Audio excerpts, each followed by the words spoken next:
What's up, everybody? Welcome to Kinda Funny Games Daily for January 30th, 2019. I'm one of your hosts, Greg Miller, alongside the Rogue One, Gary Whitta. Good morning. How are you? I'm good. And Portillo here. Portillo's here. Well, yes, as you all know, Jen has to work in Montreal, so I am being a good dog dad again. The dog daddy. And as we discovered yesterday, Portillo will indeed, as I've always dreamed of, sit on the table. So he is now just going to be a fixture when he has to. So he will chill through the whole show. He's falling asleep as we talk right now. Me too. No, not the only one. Yeah, Whitta, you son of a bitch. Getting closer to having a real dog bed for him and not just this cobbled together thing. Gary, let's address the elephant in the room. Okay. You and I both look smashing, all right? We do? You got a haircut. I got a new haircut. And I did this thing with, I'm using a new putty for my hair. Oh. I have a lot of body. A new pomade? I got a lot of body. Yeah, look at that. What's the product, if I may ask? It's, well, Garnier Fructis I've used forever. Hey, Miller? And, yeah. Of course, there's an issue. Well, but you're recording locally, right? Yeah, we are. Then I would never need to be stopped. Garnier Fructis, right? They used to come in this giant thing with surf putty. Now they're in a very small pomade can. And I'm using that, so it's different on that angle and that way. And now, I don't know. You know, how does he have to jump? You get in there, and I've just used it, and now I'm getting a different styling. It looks of it. good. Thank you very much. I'm very proud of it. I'm very happy. Do you put anything on your beard?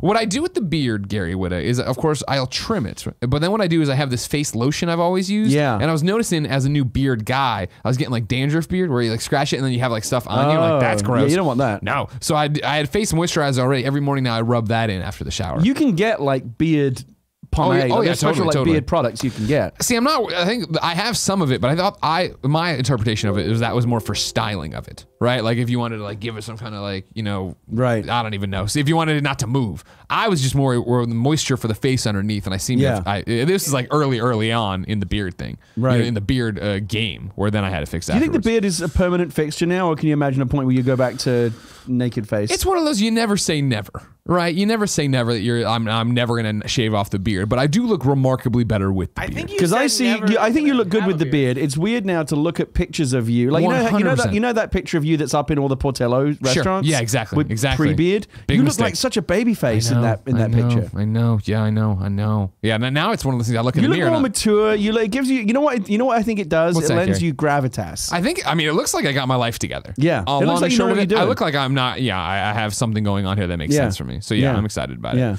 You got a little, just enough gray in there to make it look a little distinguished. That's the thing. For some reason, the beard really tipped everybody off that I had the gray hair. Yeah, the gray hair's been in there for a long time. Kind of funny. Definitely slowly killing me day by day with all the stress of it. As you heard earlier with Kevin, we were having Twitch problems. We are having Twitch problems. Kevin's pulled up a Twitch support tweet here. We are looking into issues preventing users from going live. It's never Kevin's fault. Hang tight. We're on it. That was sent 3 minutes ago, so we'll see what's up. But we're going to continue the show for you, YouTube and podcast listeners.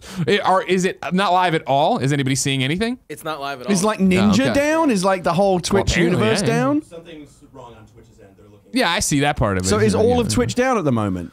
Yeah, there's something preventing from all of their users from going live. Gotcha. Oh, wow. Well, then I guess this is a different occasion, right? Yeah. Because it's kind of funny stream day, and so this would be the normal intro to the stream day. Do you want to stop and like pause for a second and do it? Like, what do you want to do? I don't know. What's your call? My issue is we don't know how long this problem is going to exactly resolve, right. So perhaps we keep going. I'll try to restart. What a day for Twitch to go down though when you're supposed to do a 12-hour live stream. Dude, is there any other time for it to go down? If Kind of Funny plans anything, I guarantee that's the day something's going to shit the bed. Now, granted, things shit the bed all the time. We just don't know because we're not doing them. But I think that's the problem. You know what I mean? Yeah. Let's just go on, Kevin. Right?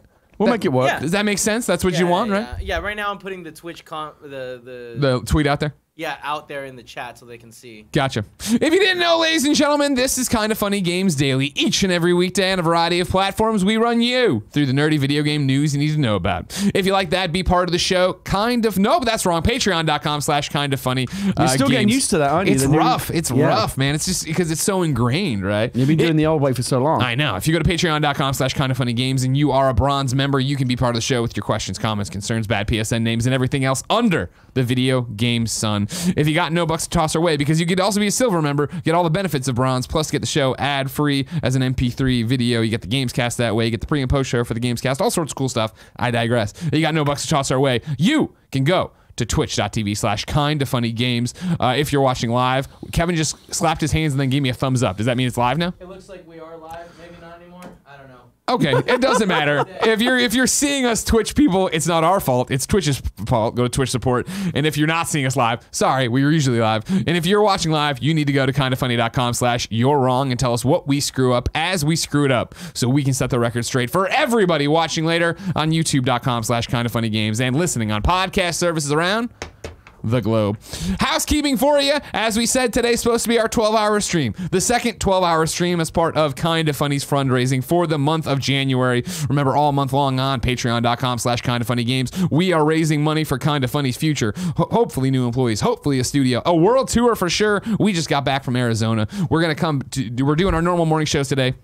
Kinda Funny Games Daily, KFAF. Then at noon-ish, coming out with the announcement stream, recapping where we are on the thermometer, recapping what Kinda Funny's doing in 2019, talking about new stretch goals, talking about how we're going to be hanging out with you the rest of the day, playing video games, drinking, doing a Kinda Funny podcast, having a good old time. Hopefully you're seeing it live so you know. Or maybe you're getting this later and you're like, why is everything effed on Twitch? Now you know. Today we're brought to you by QUIP and Alien Blackout, but I'll tell you about that later. For now, let's begin the show with what is and forever will be the Roper Report. Time for some news. 5 items on the Roper Report. A baker's dozen! Gary? Yeah. Next Generation is knocking at our door. I'm excited about this. IGN's Joe Skrebels, a made-up name, and I don't care how many UK people try to tell me they've met him and know he's a real person. He's not real, Barrett.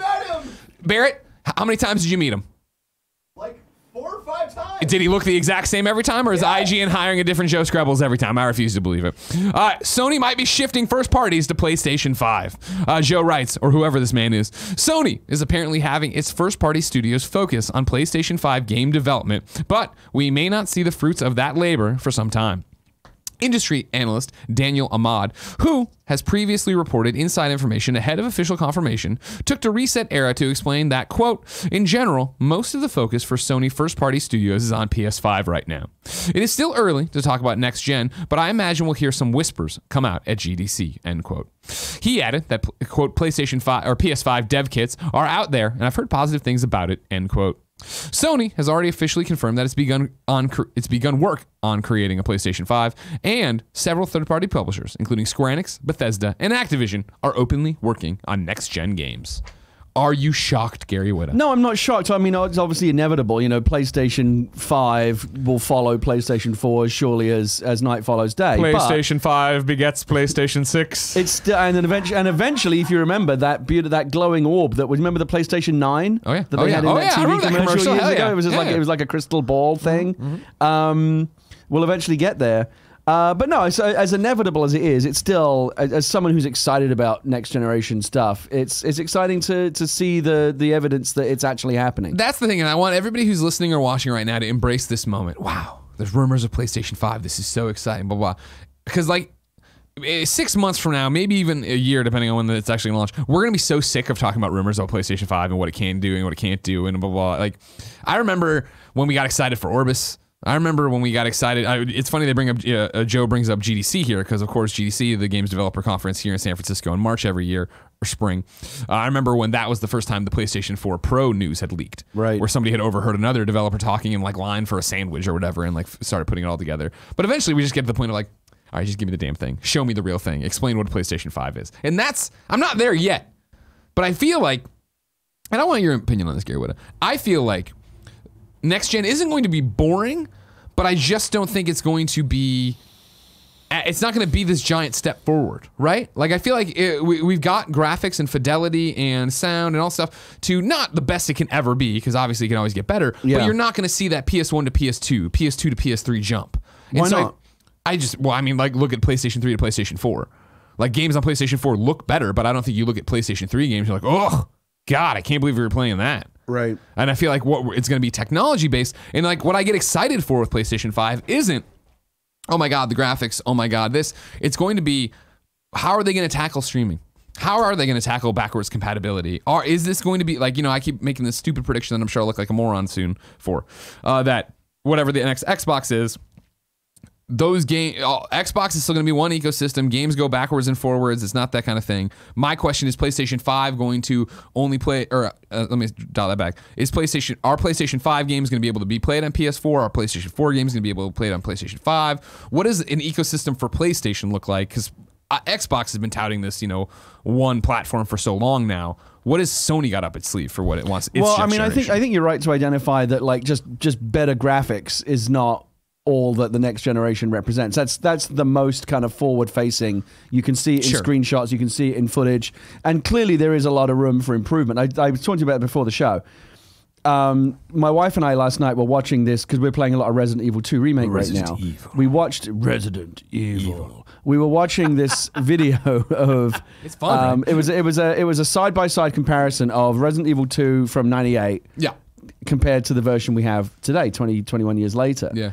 And we were watching it, and my wife commented. She made the same comment that I was thinking, which is like, looking at the 98 version, like, can you believe we ever thought this was state of the art? Oh my god! Oh, the graphics! Look how real it looks, right? But doesn't that mean that 10 or 20 years from now, we'll be looking back at the new Resident Evil and going, can you ever believe we thought this looked good? I do think there's going to be a big part of that, but I feel like we used to make these giant leaps where you couldn't wait to see what is Dolphin going to look like, right? What is it? I feel like it's going to continue to be incremental, so that in 20 years we look back here and it's like, oof.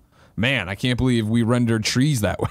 Right. They didn't have a dynamic day-night cycle automatically, things like that. Right. I don't know. I'm anxious to see the next generation because I have so many questions about what that's going to look like. I really do feel like with streaming is going to be a big part of this next generation out there. And what does that look like? And then also, are we still using the term generation? Like, it is next-gen hardware, sure, but it's like, is it more the next iteration? I feel Xbox One X and PlayStation 4 Pro, as much shit as I gave them when they came around, of like, I don't get it. Now I kind of get it, and I feel like is that mean PlayStation 5 is just a little bit better than PlayStation 4 Pro? Yeah, I mean, can any of them be quiet because I'm sick of my fucking jet engine? There's obviously room for improvement in that. What we don't have right now, either on the Xbox One X or the PS4 Pro, is native full res 4K 60 frames a second. Like, most of those games are still in 4K, are still showing a lot of compromises. They're not really running in full 4K. They're running like 2.5K or something, and they're not always holding like a stable 60 frames a second. Of course. So what you really want is, if we can get there sooner, which I hope we can, a $300-400 box that is running essentially the same as like a high-end PC with a 2080 in it, like 4K, 120 frames, just like absolutely bells and whistles, singing and dancing. And I think if you put those two next to one another, you would be going, oh wow, yeah, this is the next generation. But I do think the next generation is, I think we're going to start seeing increasingly, like it used to be PS2 to PS3, PS3 to PS4. The only really big difference was the graphics are better, and that's always the headline. The graphics are better, the performance is better hardware. But I think we have to start thinking about, well, what are the other ways that you can improve, and what are the other ways you can innovate? Yeah. Maybe discs go away, maybe physical media goes away at some point. No. Kevin doesn't like that idea. Kevin, get over it. Doesn't like that idea. You saw the stock yesterday on GameStop. The writing's on the wall. No. Maybe the way in which you buy and play games becomes something closer to what Google is promising with their kind of instant game streaming. So you there's no, forget about downloads, forget about everything's on the cloud, updates, installs. Like, it just instantly is there. And you've got this amazing Netflix-like smorgasbord of games that you have infinite access to. Yeah. I think the way that we play and buy and experience and download and install, I think all of that is going to change, and I think ultimately that is going to be a far bigger kind of seismic shift in our gaming experience than just better graphics. And I 100% agree with you, and that's what I'm excited about. But that's a hard thing to be like, as we start leaking out information about like the specs and how many teraflops we got. I mean, like, what's on your wish list? Like, what do you most want to see from the PlayStation 5? I mean, that's a bigger question, right? Like, honestly, right now, as of January 30th, 2019, I'm far more interested in what Xbox is doing next generation. Why is that? Because I feel Xbox is going to make bold moves. I think PlayStation, because they have to, because they need to catch up. Exactly, 100%. I think everything they've done on this games team of Game Pass, of backwards compatibility, of trying to build this ecosystem that is like, yeah, we're all about games and we're trying to be good to the gamers and pay it back. I think they're going to continue that into their next hardware cycle, and I totally believe I will be shocked because I've totally gone hook, line, and sinker on this Xbox Scarlet thing. Yep, there's going to be the 4K crazy expensive, not crazy expensive, but the crazy box that costs a lot of money, and then there's going to be the Xbox Scarlet that plays those games and just streams everything and does it this way, and we're using the Azure technology and all that stuff. Much lower cost. Exactly. $100, $120, $150 to get in there and have that. And That's going to be, for me, whether that succeeds or fails, I don't care. I'm just so fascinated if they actually take that, because I think that's where they are, is like they're on the ropes. They know they need a big swing. And I think that they tried to make a big swing with the Xbox One. We're putting Kinect in the box. It's your entertainment hub. Talk to it, put everything into it, blah, blah, blah, right? The problem being that they didn't believe in that vision enough. That was a vision somebody was pushing there, and more than one person was pushing, Don Matrick or Matrick and everybody else there, right? Some people, there was a team there that was like, this is the future. And everybody's like, I don't know, aren't we a game machine? Like, nah, fuck that, we're gonna do all this stuff. And you'll see, okay, we're number one, okay. And then they did it, and the pressure came, and they folded, right? And they're no longer number one. Exactly. But I think that they've learned from taking their licks there to come here. They saw what PlayStation did of like, we're about the gamers, it's all about games. That's what they've built the Xbox brand on now, and I really think if they can come out and say, here it is, here's Scarlet, here's what our lineup of first-party studios is working on, have been working on, you'll see these games, X, Y, and Z. I think that's going to be fascinating, and that would steal momentum at least in terms of, wow, that's fucking bold and exciting and awesome and interesting. I know, as somebody who's for years talked about digital future, I want all my games digitally, I don't need physical stuff, I love streaming, I love all this stuff. I understand that the majority, a lot of people, I'm not going to say majority or minority, a lot of people, and probably the overwhelming majority, are like, it won't work, it can't happen, blah, blah, blah. I remember when Apple pulled out the iPhone, the first iPhone, and we were all like, what? It's got no buttons. What are you talking? That's crazy, that's stupid, blah, blah, blah. Like, yeah, how am I supposed to type on that thing? And I'm not saying this is going to be the exact same thing, but if Xbox actually has it figured out, and they actually deliver you a streaming console that we all plug in and go, oh, fuck, it works. Oh, wow. Yeah, great. Yeah, it's not 4K. It's not this, but it's $100 and I'm playing this, and Game Pass is included. So that first thing, $100 I come home with, I do $10, and then I've got, like you're saying, an unlimited amount of games to go play and stream and do all this different stuff. And my and the save goes everywhere, and you can play it on your phone with a controller, and you can play it on, it's going to be fascinating. And I just don't, it's similar to what we were talking about yesterday with the Epic Game Store. Of when you lay it out, Steam's doing so much more than the Epic Game Store. However, we're comparing a service in Steam that's been around forever to Epic Games that's been around a couple months.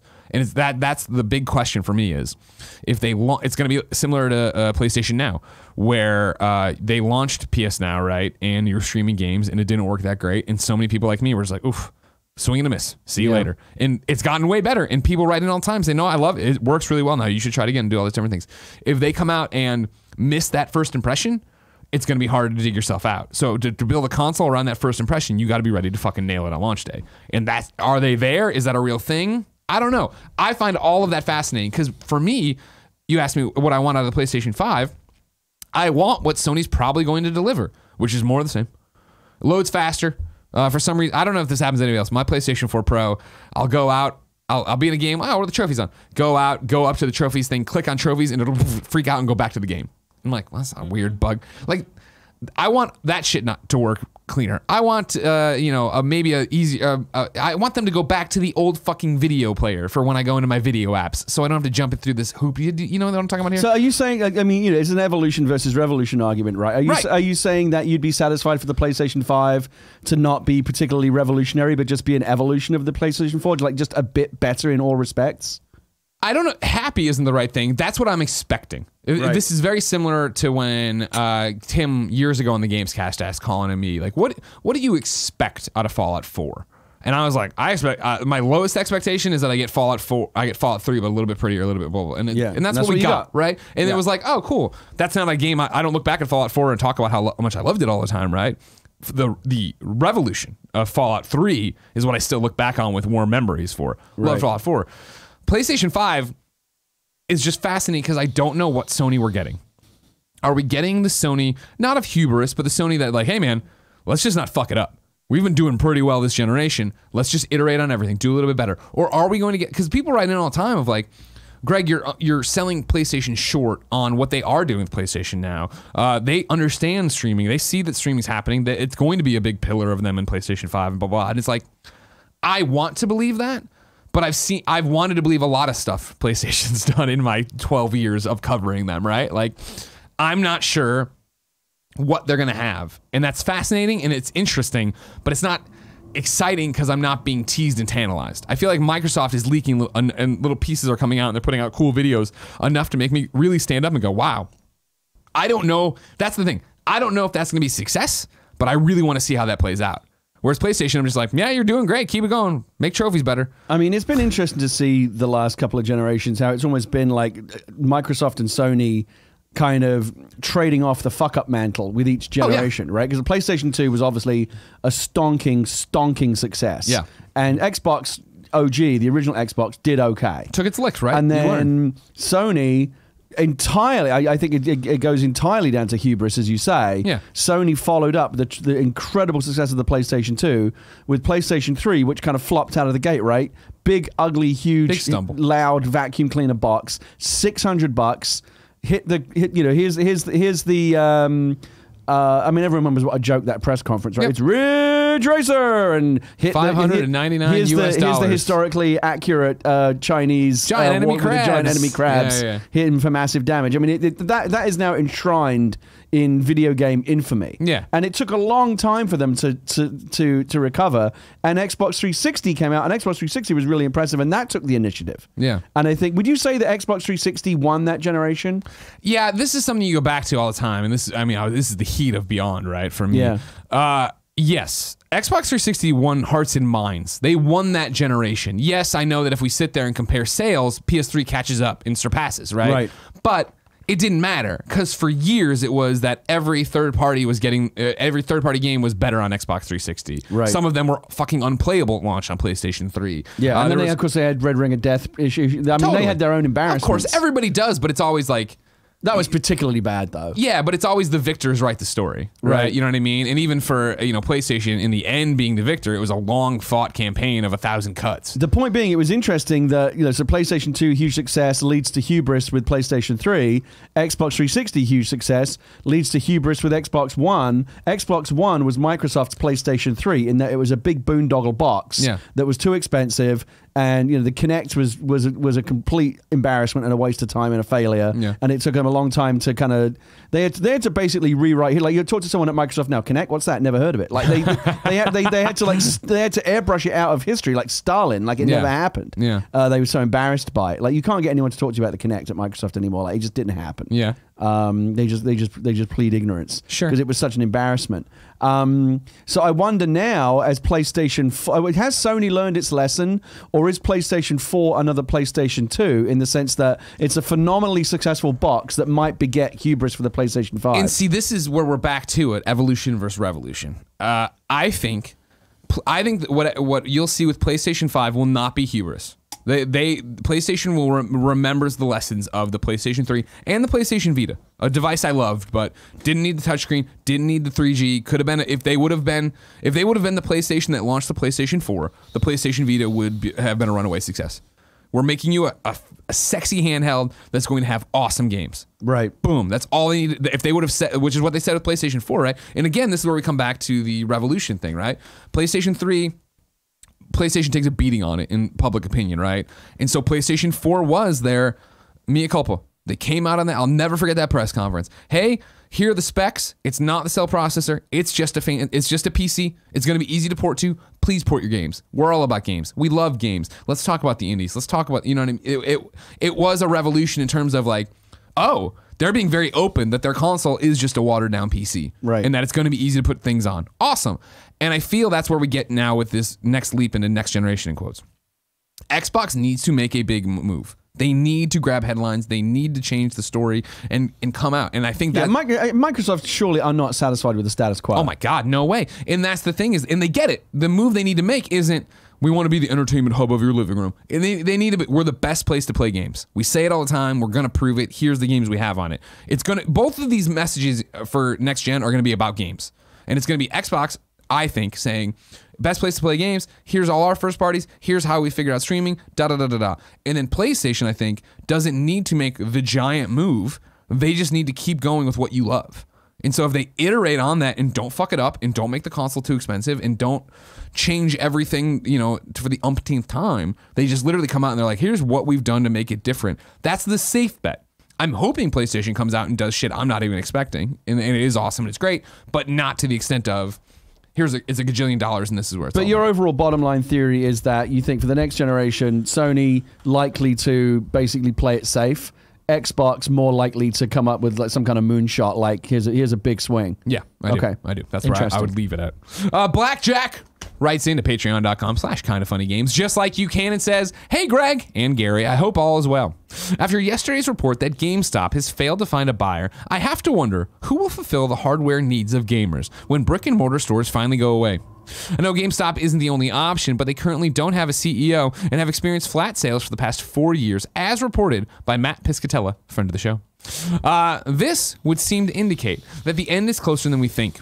Are we to trust Amazon to get our PS5s to us on launch day? Their track record with video game deliveries has been spotty the last 2 years. I don't buy physical much anymore, but I do enjoy going to the store on launch day of a new console. It's nice to celebrate with fellow gamers on those days because new hardware is a rare occasion. Will that experience even be possible by the time the next gen launches? Keep up the good work, Blackjack." How long do you think GameStop has left? Do you think the writing is on the wall for GameStop? We had a long conversation, we had a good conversation about this yesterday because, of course, I'm a child who acts like he knows things, and I admit I know nothing. But, yesterday, GameStop were no longer trying to find a buyer. Stock fell 25%. Right. And I was like, I don't play the stocks. This seems like a stock you should buy. Because it seems like they're going to come back. They can't be gone. And then other people in the room are like, why no. not? Why can't they be gone? Blockbuster went away. Tower Records went away. I feel as GameStop gets not desperate, but more hungry to compete, they're going to keep trying to compete. And that's the thing about stocks is like, in companies, I should say, is like, it's just going to, GameStop is going to have an announcement in the next year that brings their stock back up. Not to the highest it's ever been. And that was somebody pointed out, it's like, the highest it's ever been is like $17, Greg. It's not like you're going to make $1 million. Like, true, I'm not saying that. But I don't think it's time, they're going to go away quickly. And if they do get to the point of like, hey guys, we're about to be totally done, I feel like somebody's going to buy them and try to fix it and do it. And, Fran yesterday brought up Magnolia, the speaker people or whatever, the audio people that like Best Buy bought them and then put them in the fancy stores. part of Best Buy, yeah. Yeah, and I feel like that's a part of business and brick and mortar retail I don't know shit about, but I think is an interesting thing. There's juice to the GameStop brand, I still feel. Do you think GameStop could end up as like a sub-store inside Best Buy or something? I thought it was an interesting thing when Fran brought it up. Right. Because I was like, well, yeah, but it's not the same because you don't. And he's like, no, Magnolia people still are Magnolia people. That's what they know the best. And it's like, that's what I would hate to see is that, yeah, GameStop folds and now it's just the electronics department at Walmart or the video game aisle at Best Buy. Yeah, because that's the thing that GameStop, I think, still has some cachet. Like, I still feel, I'm fairly educated about, I wouldn't need to do this, I'm fairly educated about games, but if I go into a game store and I'm clueless, and I go into GameStop and I say, should I get an Xbox or a PlayStation, or should I pick up Resident Evil 2 or whatever, I feel there's a decent chance that the person behind the counter is going to be able to give you some educated. They generally know what they're doing. They're generally 100%. Gamers. They're generally pretty smart. I would not feel confident having that same conversation with someone at Best Buy or Target. No, they don't know anything. You walk into Target, yeah, like, right? Hey, can this run on my Nintendo Switch? And also, can you tell me about this DVD player? And also, what about this TV? They can get the game out of the case for you, but that's pretty much all they can exactly. do. And like, don't get me wrong, there's plenty of people that work at those stores that know games as well, but then there's the hodgepodge that don't. They're there for the other electronics.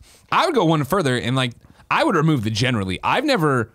I shouldn't say never. I guess in college, years and years ago, I heard some, but maybe bad advice at a GameStop. But in general, I feel like when I go to a GameStop, people are knowledgeable. I don't think I've ever run into. I've never had an experience where I'm like, this guy doesn't know what he's talking about. And I mean, this sounds like I'm beating a drum or beating my chest. I'm not. I also can't remember last time I went to a GameStop and the counter people weren't like, oh, Greg Miller. And I'm not saying because I'm so famous. I'm saying because they clearly pay attention to the industry. They understand, like, you know what I mean? I'm sure Brandon Jones or somebody I would else. say that you, as Greg Miller, as a very visible person in games, that would be a great test. That would be a great kind of shibboleth for a GameStop employee. That's what I would do. If I was the head of GameStop... Maybe like Cliff Lesinski would be a better test. If I was the head of GameStop, here's what I would do. I would use you like a lab rat. Which is what you are. Sure, fair. Yeah, I'll take it. I want to make sure let's say I'm the new CEO guy. They need a CEO. Okay, fuck it. I'll do it. You should apply. I've got nothing else going on. Yeah. I'll do it. So I'm the new head of GameStop. The first thing I'm going to do is I've identified the fact, exactly what we just talked about. The value of GameStop is that you can go in there and feel confident that the person behind the counter is a gamer and knows what they're talking about and can give you advice, which is something you cannot get at Best Buy or Target or Walmart or whatever. They don't know what they're doing. They're just there to sell you a box. Okay, for the most part. I'm sure we have plenty of people who are like, I love games and I work at Target. But for the most part, yes, I feel more confident. I would feel more confident asking because it's a specialist store. Yeah, and you expect them. I would be super disappointed if I Let's say I went into GameStop and said, should I pick up is Resident Evil 2 good or not? I see it here, but does it have good reviews? And they go, I don't know. Yeah. You fucked up. Like, you're supposed to know that shit. Yeah. But I think just as good a test would be to send you into every GameStop in the country, and if the guy or the girl behind the counter doesn't say, oh, Greg Miller, you fucked up. You should know who that guy is. That's a bit bolder. I was just using it as an example that I feel like they're hardcore gamers. Can you what's the chance? What would you say the percentage chances of you walking into any random GameStop in the country today and getting recognized versus not getting recognized by either a customer or the person behind the counter? I don't know. Is it better than average chance? Yeah, I think so. Okay. Right? Yeah, 'cause, I mean, just based on my own, like, we were in Arizona. This will eventually be a kind of funny blog. We were in Arizona and we ate Peter Piper pizza and drank there. Then we went to a brewery and drank there. Then it was like, we're gonna go out and drink with Xavier Woods tonight. Let's get some food from the Walmart and like stock the house and buy some beer and all that stuff. Right. So we walked through the strip mall and we're a little tipsy.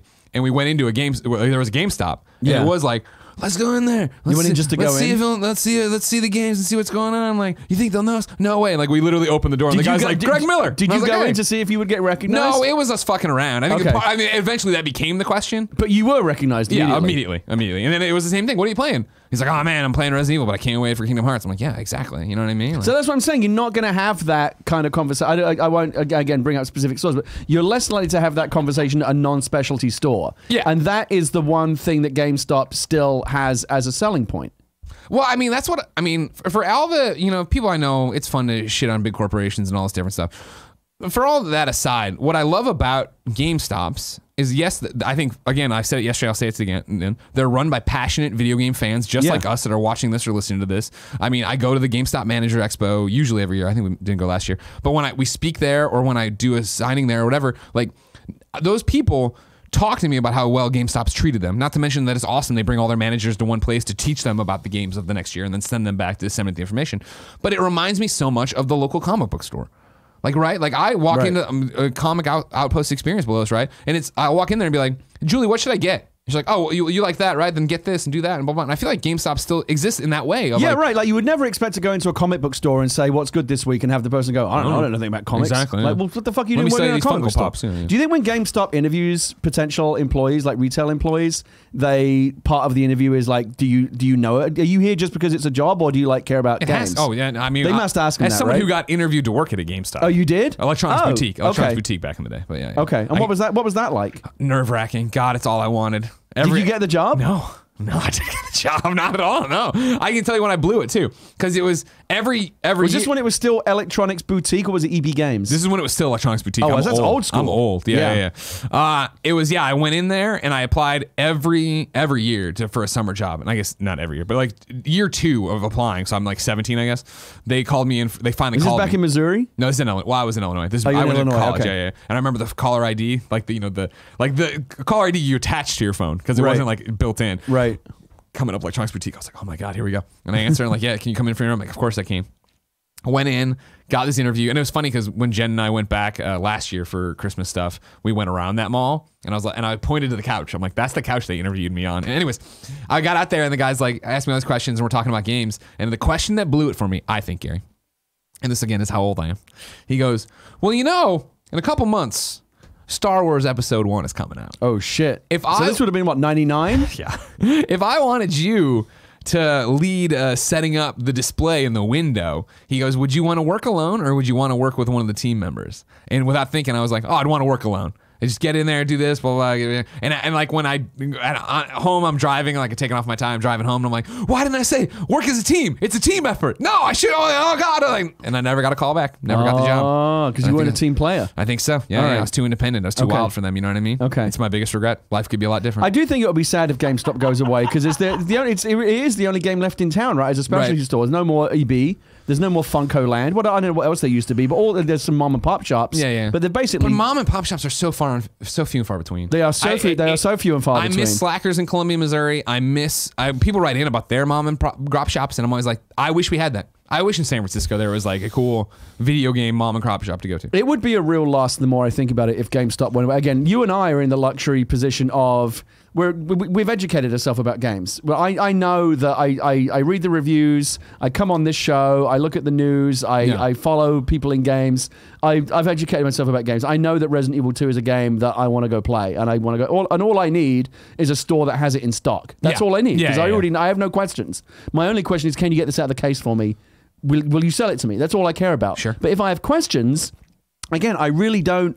I really don't feel like I'm going to get well served at Best Buy or Target or Walmart or just a big box store. I want to go to a place like a game store. Again, the game equivalent of a comic book store where I can have a conversation and someone knowledgeable there can answer my questions. If GameStop goes away, where do you go for that kind of service? It's gone. Yeah. They're all that's left, and that's kind of scary. Yes, to Blackjack's question, like, of where would you go to get your consoles? With all due respect, I haven't. All my consoles have been from Amazon. In recent memory, and I haven't had the problems. I know he talks about, last 2 years it's been spotty. I see it every so often of, the flare-ups of these things got canceled, this didn't go out, blah, blah, blah. PlayStation 4 and Xbox One, I'll never forget those at IGN, because, like, the poor, sad UPS driver who had to drag up 30 PlayStation 4s, and we laid them all out, and we took photos every day laying on top of them. Like, getting them day and date's never been a problem. My Switch came that way. My PlayStation 4 Pro wasn't on launch, but I got it that way. Or no, I bought my PlayStation 4 to GameStop. That's right. I traded in a bunch of stuff. But, like, for the most part, given that I love it. Of, like, at E3, even, like, it's available for pre-order now, and you go boop, and it's done. It'll be there on the day. Great. I know GameStop does fuck up. I saw a thing. I can't remember who it was. It might even have been Amazon, but there was a thing the other day about how a lot of people I think it was GameStop actually. A lot of people who ordered the Kingdom Hearts 3 PlayStation 4 Special Edition console. Yeah, that was GameStop. Didn't get it because GameStop, I guess, oversold it. Yep. And they disappointed a lot of people. And I don't think. The problem with it is, I think the people who know about games, one of the things that I know about games is they don't think that GameStop are particularly competent when it comes to satisfying everyone's orders and things like that. The Kingdom Hearts 3, every time this happens. I would not feel confident ordering, say, the PlayStation 5 from GameStop because I feel like when the day comes, there's a good chance they're going to fuck up and I'm not going to get my console. I still feel like you roll the dice with anybody you order anything from. With anybody. Yeah, but unless you're number one in line on the day of. All things being equal, Greg, Amazon doesn't need your money. Jeff Bezos is the richest man in history. Why not get it, if it's just as likely to get it from GameStop than Amazon, why not get it from GameStop, which actually does need your money because they're almost going out of business? That's a good question. That's right. The man of the people. There you go. I think it's mainly I'm nothing if not a man of the people. You are definitely a man of the people. I just, Amazon doesn't screw me. They sent Porty some boots here, we're going to Quebec in a week. They sent him little booties. They were too big. We printed off the return label. I use Amazon all the time. Amazon is so convenient, and I'm very lazy, but every time I order something from Amazon, I feel like I'm part of the problem. Really? Yeah. Yeah. Are you an Amazon Prime member? Yeah. Did you know that gets you Twitch Prime and you could give us a free subscription? Yeah, and you get it from me. Okay, good. It's actually due up for renewal February 4th. Thank you very much. I know. Look at this guy, February everybody. 4th, Be like Whitta. You're gonna get my Twitch Prime sub. Number 2 on the Roper Report. That's right, 37 minutes in. Ubisoft's Pioneer isn't dead. This is from Jason Schreier at Kotaku. A tweet 2 weeks ago from a former Ubisoft director led the gaming world to believe that Pioneer, the sci-fi game that was teased inside of Watch Dogs 2, was canceled. Is it though? The answer to that question is hazy and may depend on your definition of canceled. Jason, as usual, has a fantastic article with a whole bunch of context, stories, and off-the-record sources. I'm cherry-picking here. Go to Kotaku to read it. Yet, as I've asked around since then, I've heard from 3 people familiar with goings-on at Ubisoft that there's still a project called Pioneer in development. It's just very different now. Quote, "Old Pioneer is dead," said one. "Pioneer's half-undead brother is here." In early January 2019, word came out that Pioneer was canceled for real, except it wasn't. Instead, according to 3 people familiar with the project, Ubisoft actually rebooted Pioneer, once again transforming it from a non-violent exploration game into a co-op, multiplayer, alien shooter that uses some of Pioneer's old features. What's more, Ubisoft has told Pioneer staff to use the Rainbow Six branch of the publisher's Anvil game engines, parentheses, in other words, the code and tech that help make Rainbow Six games, suggesting that the new Pioneer may be related to, or at least inspired by, that series. In other words, the project called Pioneer is still in development, and it may still even resemble the trailer that was snuck into Watch Dogs 2, but it no longer resembles the Pioneer that was originally planned, and we'll have to wait and see if it ever actually comes out. More than anything, an update, because we talked about the directors and a whole bunch of, not a whole bunch, a few other people from Ubisoft, or formerly from Ubisoft, tweeting about, oh man, rest in peace, Pioneer. I wanted to make sure we were all clear. that Pioneer, just their vision of it apparently is dead, according to Jason. Okay. There's still a project called Pioneer. But some form of it lives on. Right. Which I think you work on a lot of different things. And you can't talk about them ever. Things you're get always cancelled all the time. Yeah, they get canceled, they get changed. Or reinvented into something else. Yeah. It's very, I mean, even in the best case scenario, it is, I have never, ever, and you know, whether it be, well, Book If You Like, okay, so that was actually, they made, the film that came out was pretty much what was intended. Really? That's a script that I wrote. It's very rare for that to on happen. IMDb trivia, they say it was originally about a talking frog. Well, yeah, the frog had to go. It was too expensive. Couldn't afford the CGI. But like, whether it be any big Hollywood studio movie, I include like the version that we had of Rogue One at the very beginning is quite different from the version of the film that was ultimately made. Because by the time it goes through development and everyone has kind of stuck their oar in and made their contribution, and it's gone through development and collaboration and revisions and test shooting and reshoots and everything else, the thing that comes out at the end is never really even remotely like what you first imagined. All you can do is hope that something that remains true to your original intent and hope and expectations, like the spirit of it remains there. Yeah. But there's almost nothing that you see in games, television, film, literature, you name it, comic books, collaboration that reaches an audience in exactly the same form as it was originally conceived. Gotcha. Very, very rare. Okay. Well, it does happen, but it's rare. Well, keep your eyes peeled for Pioneer. Number 3, this is one Gary Whitta found. I can't believe it either. Yeah, this is in my Twitter feed this morning. EA has given in to Belgian regulators and is going to stop selling FIFA loot boxes. This is from Kyle Orland over at ArsTechnica. Electronic Arts is halting the sale of its FIFA points virtual currency in Belgium. The move effectively ends the ability to buy randomized in-game FIFA Ultimate Team card packs in the country, which the Belgian Gaming Commission has ruled is a form of illegal gambling. EA has spent the last few months defying a Belgian order to stop selling those Ultimate Team packs in the local version of the game, drawing an investigation from the country's prosecutor's office. But this week, quote, after further discussions with the Belgian authorities, we have decided to stop offering FIFA points for sale in Belgium. We have decided, more like we have been forced to. Yeah, exactly. We're breaking the law and we're going to stop, the company wrote. Yeah. After a discussion with the police, I have decided to spend 12 months in prison. Yeah. We've come to a settlement where I'm going to jail. Quote, while we are taking this action, we do not agree with Belgian authorities' interpretation of the law, and we will continue to seek more clarity on the matter as we go forward, the statement continues. Blizzard, Valve, and 2K had already removed loot boxes from the Belgian versions of their games in the wake of the Gaming Commission. You know, they get a lot of shit, but I'm really warming up to the Belgians. Think about it. Fantastic chocolate. Yeah. Waffles. Fantastic biscuits and waffles. Yeah. Fantastic French. You heard Belgian French fries? Oh, with like the mayo one. Really good. There's actually on Mission. Frites. You're talking about Frites. Yeah, there's a great Belgian French fry place. I think it's on Valencia. Is it on Valencia or Mission? I can't remember, but it's a great place. I think it's Valencia. It's on Valencia. Yeah. Great Belgian French fries.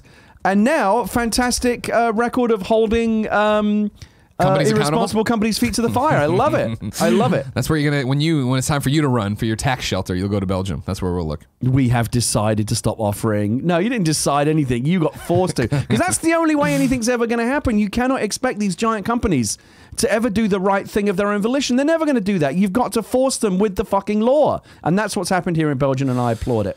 Well, it's another win for your anti-loot box campaign, right? And this is the rallying cry of Gary Whitta. It all started with me. I mean, exactly, I think I take credit for all of it. I think you should as well. The Belgian authorities, clearly, big Kind of Funny Game Daily totally. listeners. That's where they were like, something's amiss over there. This guy Gary's, he's fired up. He's talking a lot of sense. He's very passionate. We should look into it. And they're like, well, is he American? Like, no, he's British. Oh, then we can listen to him. That's right. Makes sense. Okay. Number 4, THQ Nordic is tap dancing around that Metro statement I told you about yesterday. This is Brendan Sinclair at GamesIndustry.biz. THQ Nordic is distancing itself from a THQ Nordic statement, distancing itself from the decision to release the PC version of Metro Exodus exclusively on the Epic Games Store. So yesterday, I read this one with Fran. I'm struggling to keep up with this one. What is going on? So, did you see that? You know how Metro's no longer going to be on Steam? It's like moving to Epic I did see that, Games. yes.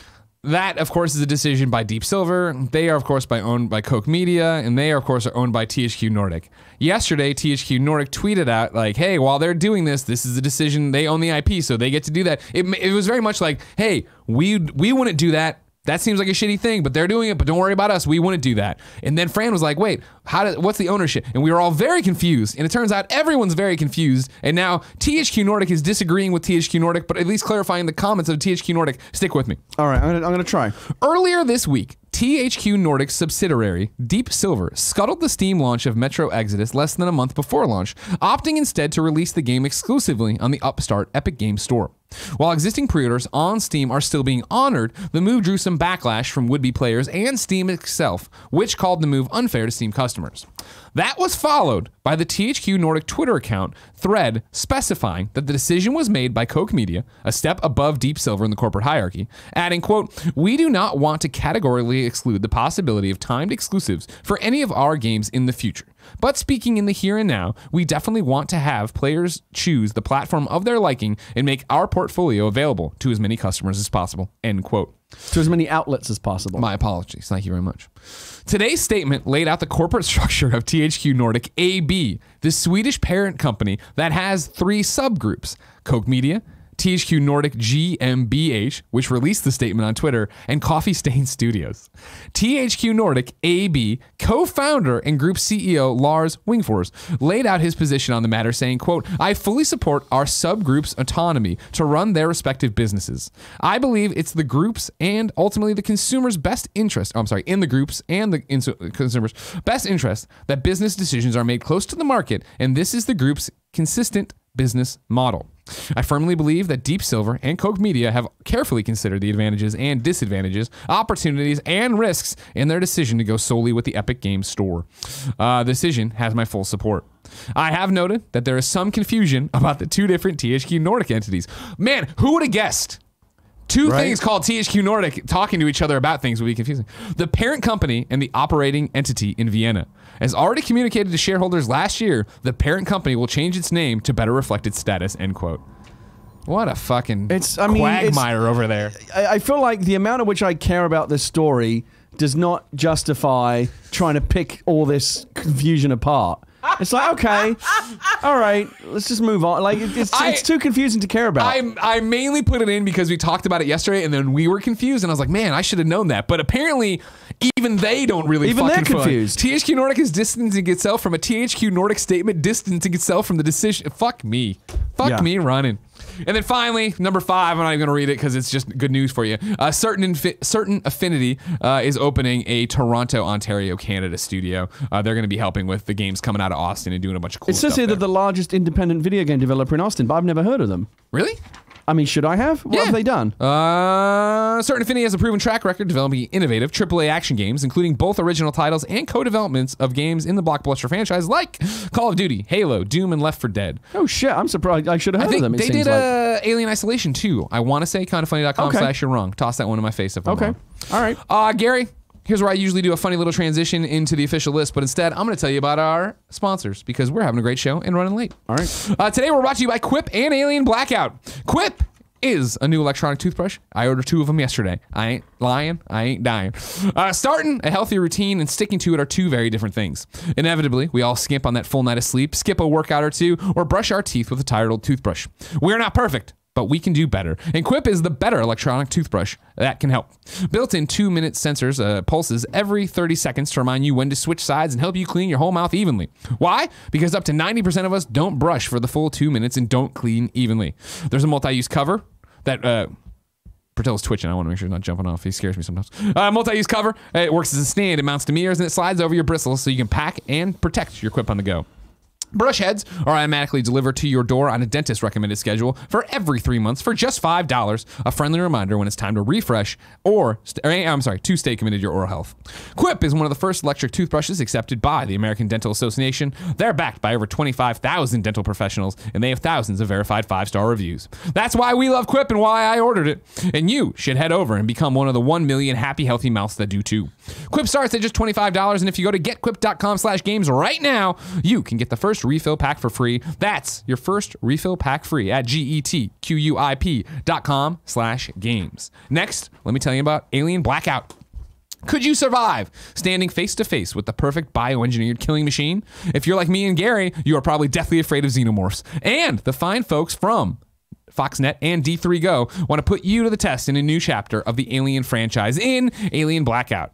Available today on your mobile device. In Alien Blackout, you must do all you can to stay alive while trapped aboard a crippled Weyland-Yutani space station that is carrying a deadly alien organism, like the one in the movies. And the xenomorph definitely does not like your crew aboard this space station and is ready to tirelessly hunt you down and your crew. Can you survive for 7 fear-inducing levels as you take the reins as Amanda Ripley? Yes, that Amanda Ripley, the one you know as Ellen Ripley's daughter. Guide your crew in Alien Blackout through increasingly challenging situations, only using your wits and the station's failing emergency systems.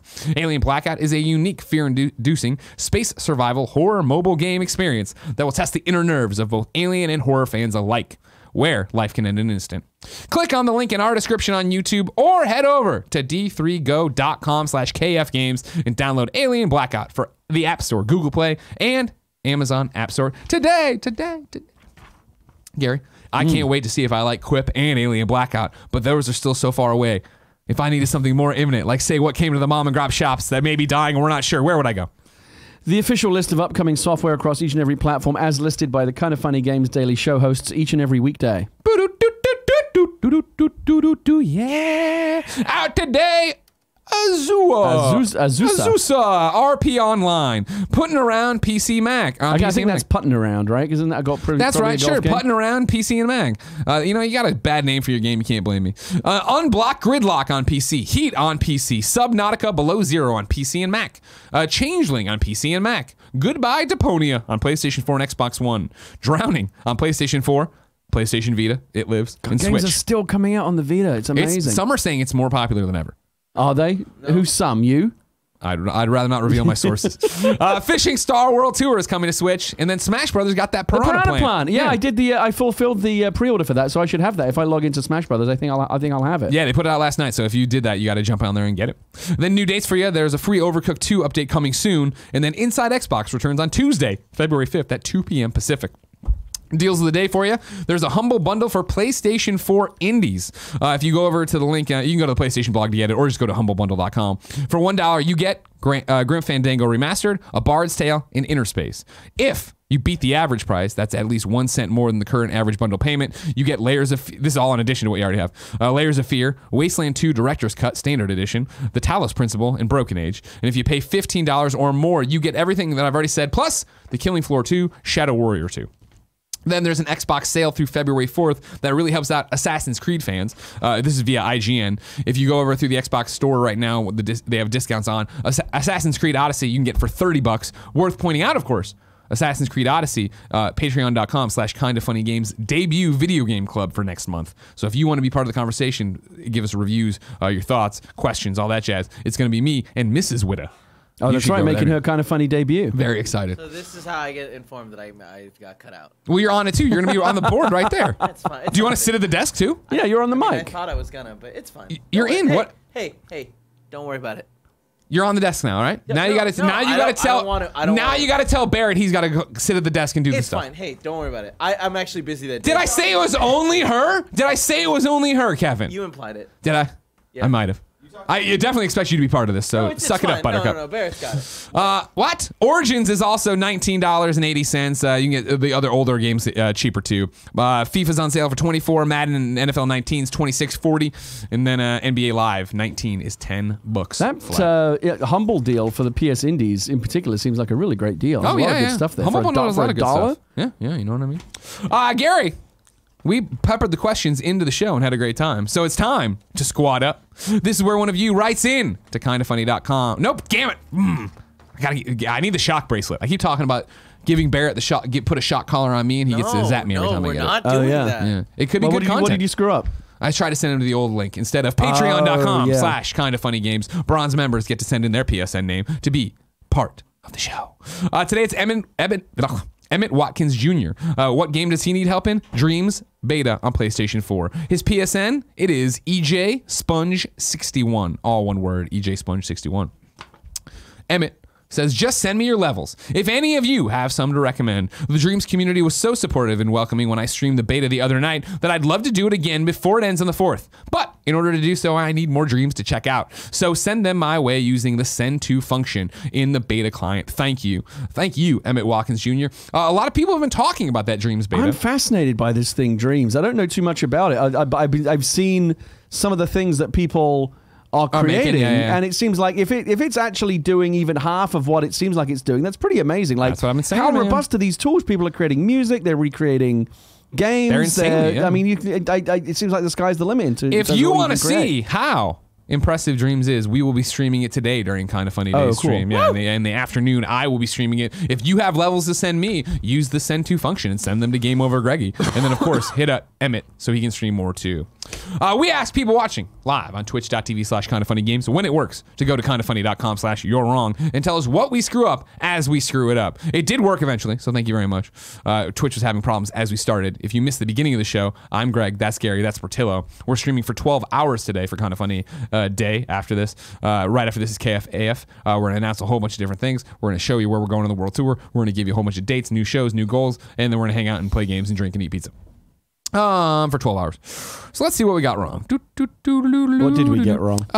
This isn't you're wrong so much. Hold on. Yeah, okay. Well, it's not you're wrong. I can't confirm, but D wrote in and said, GameStop requiring gaming knowledge is up to the hiring manager or district manager. I was hired in October, and my manager openly stated they didn't play games at all. Their kids did. GameStop wants a friendly salesperson in my experience. That store closed its doors last Monday, though. So, shrug. It goes to show, right? Going through here, there was a rumor of breaking news that Jason Schreier debunked because Jason Schreier is the best, so I want to bring it up. I'm not going to bring it up. Tell us. I'm not going to tell you. I'll never do that. Yeah, we're not in the business of spreading fake news here, Kevin. Corey Cudney writes in. All right. To You're Wrong and says, certain Affinity was founded by one of Bungie's main multiplayer designers and made Halo 2's map packs and co-devved Halo 4 Black Ops Master Chief Collection. Also, they hired me, so that's cool. Okay, cool. That's right, So Corey. he would know. Yeah, Corey, that's Corey Cudney, the gift guy. He's making all our gifts. He just got hired there. And as I told him before, he better not stop making the gifts. Yeah. We need the gifts. You know what I mean?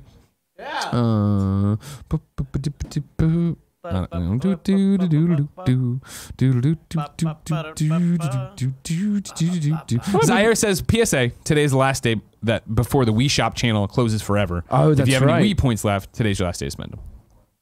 Sad day. It's always a sad day when they finally throw the switch on a platform or a service, and those games and those things are just gone forever. But I mean, we have the Wii Shop song on YouTube. Like, there's like a 24-hour loop of it, and that's all that I need. Yeah, but some of those games are now gone forever, and people who are in the business of game preservation are, I think, rightly up in arms about it, because I feel like Nintendo in particular, you would think, should and would be better custodians of their own gaming history than just flipping a switch and having those things just kind of wink out of existence. You know, they want to resell it to you again. Yeah, that's the thing. That's the real thing. Oh yeah. Listen to this. Copyright strike. What are you doing? They're not gonna copyright us for this. Oh God, you're so dumb. Stop it. So many happy memories. Ladies and gentlemen, this has been Kinda Funny Games Daily. Thank you so much for watching. And remember, you can be part of the show on patreon.com/kindafunnygames. You can watch us record it live on twitch.tv/kindafunnygames, where we're streaming for another like 11 hours today, right now. So even if you listen to this on your car ride home, we're probably streaming. You can catch the show youtube.com/kindafunnygames. You can catch it on podcast services. Gary's got a comic book out called Oliver. You should all go pick up. Oliver #1 is in comic book stores right now. Ladies and gentlemen, I'm going to sign off and read subs and resubs and stuff as we continue the day streams and do a whole bunch of cool stuff. But until then, or whatever, I don't even know. It's been a pleasure to serve you.